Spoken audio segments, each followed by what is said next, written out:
Ալիևի կողմից եղավ բանակը, այսպես թույլատնելու, զենքեր չունենալու, այսինքն ապառազմականացման կոչեր եւ իշխանությունները գնացին այս ճանապարհով, սա մեկնարկն է Ալիևի պահանջի կատարման, ինչպես է գնահատում։ Շատ վատ եմ գնահատում, որ դուք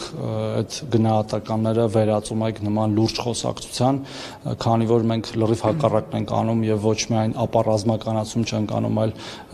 նույնիսկ գերռազմականացում ենք անում։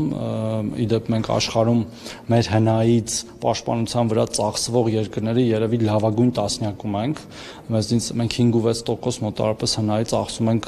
պաշտպանության վրա, եթե հիշում եք Տրամպը ամբողջ օրը ՆԱՏՕ-ի անդամ երկրներին ասում է գոնե 4% պետքա ձեր հնայից ծախսեք բանի վրա, պաշտպանության վրա, այսինքն այդ մեկ եւ նաեւ այդ գումարի մեծ մասը այն զինամթերքի ձեռքբերումն է, երկրորդը բանակը ավելի պրոֆեսիոնալ դարձնելու վրա է ծախսում, նույն պաշտպան հայրենաց ծրագիրը, որը որ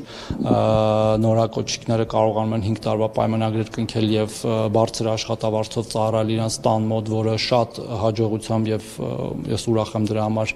ընթանում է եւ մյուս բոլոր բանակի ատեստավորման ծրագրերը, որոնցով որ մեր սպայակազմը եւ պայմանագրային զինծառայողները կարողանում են